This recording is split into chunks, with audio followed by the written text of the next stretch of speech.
and the Spitting Image, Chapter 16, entitled A Supernatural Occurrence. The coach was right. Leon's masterpiece was the spitting image of Miss Hagmire.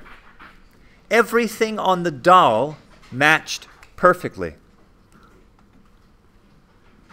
The long black cape, the black dress, the slightly droopy stockings, the color of cooked liver, the pair of black lace-up boots that Leon tied just right with double rabbit ears, plus the safety knot Miss Hagmire always added for good measure. But far more extraordinary than the clothing was the expression on the doll. Leon had captured Miss Hagmire with eerie precision. The narrow skull, the pursed lips, and, of course, the eyes. All four of them. The doll ones set deep into the head of the doll, plus the glass pair clasped onto the cape. Even the doll's hair, fashioned out of ordinary black yarn, looked like the shiny helmet of possibly fake hair on the head of the original. The coach lifted the yarn and revealed the doll's ears. "You got the gnarls exactly," PW said admiringly. Leon smiled. "The lobes still need some work," he said humbly. "How'd you think this up?" Lily Matisse asked. "Miss Hagmire kind of gave me the idea." The coach shook his head. "I knew this kid was a champ. I knew it. And it's like I tell all you guys at the start of every season. Passion and practice. Combine the two, and you'll make magic every time." "Fear of flunking also helps," Leon said to himself. Antoinette Breed pushed to the front of the growing crowd. "Where'd you get those boots?" she asked, jealously.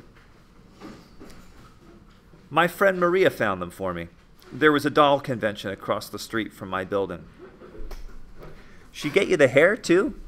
"No, I made the hair. It's yarn and shellac. I tested real hair, but it didn't look right." "That's because the hag wears a wig," said Lily Matisse. "We don't know that for sure," said PW. "Do too. My mom heard her adjusting it." Leon smirked. "Did it sound like this?" He grabbed a hank of the doll's hair and gave it a gentle tug.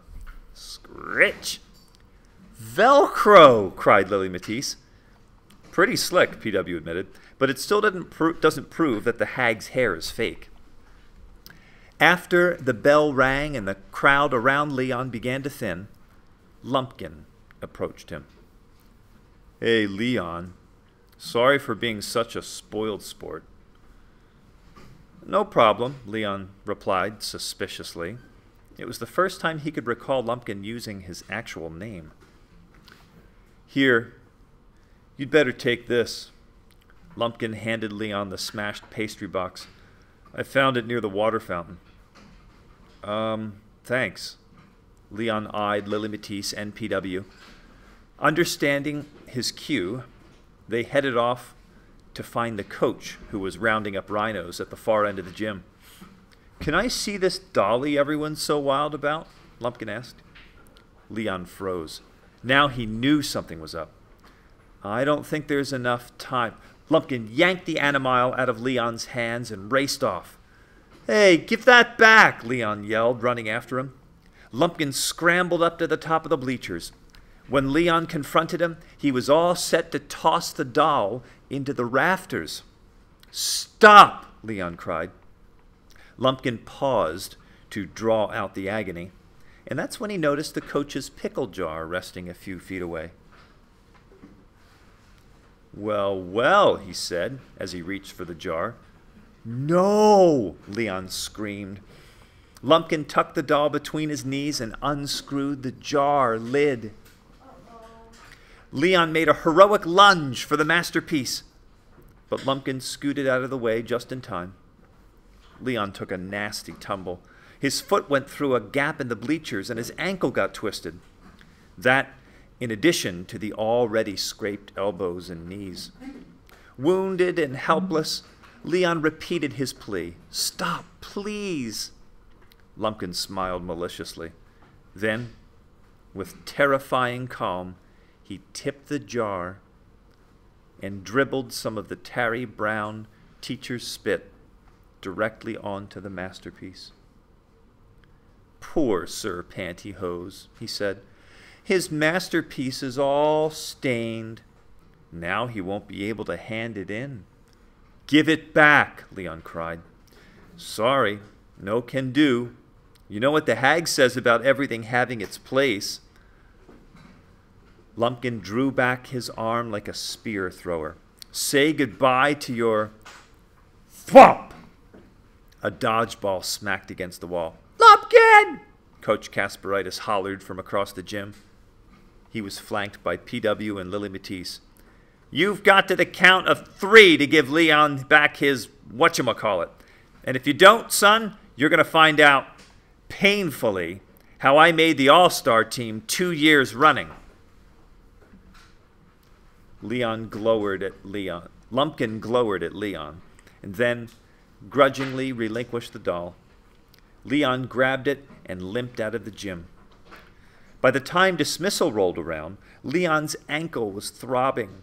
His knees and elbows were burning. His morale was battled, his animile damaged. Sitting at his desk, Leon inspected the masterpiece.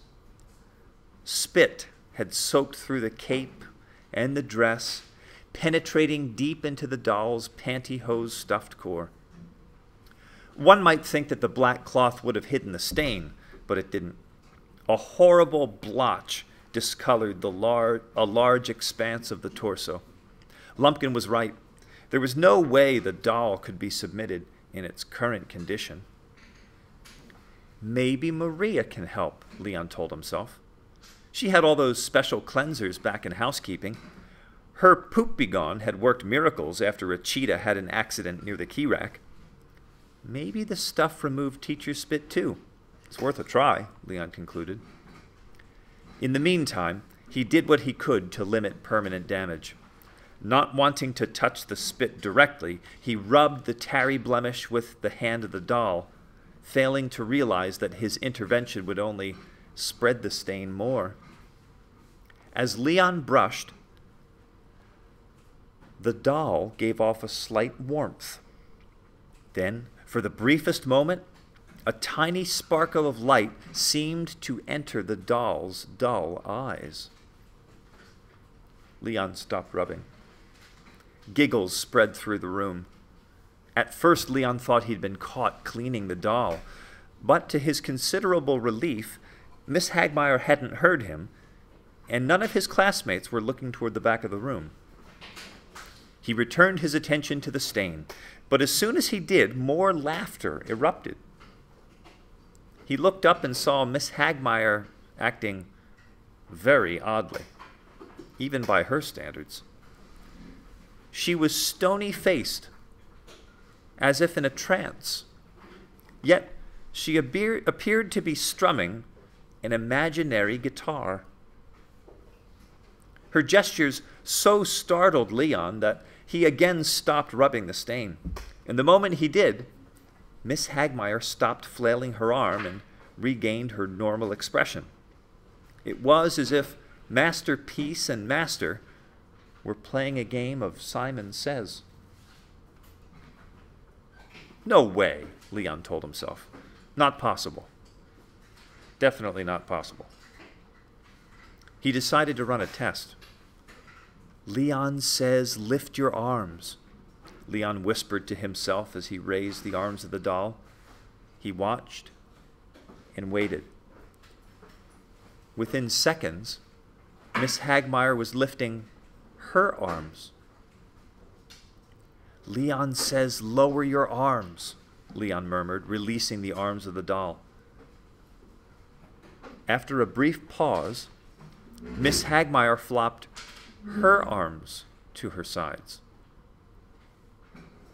Leon's heart began to race. Could his doll be controlling his teacher? A more challenging test was in order, but what? Leon initially decided to make Miss Hagmaier stick her finger in her ear. But as he brushed back the doll's hair, he changed his mind.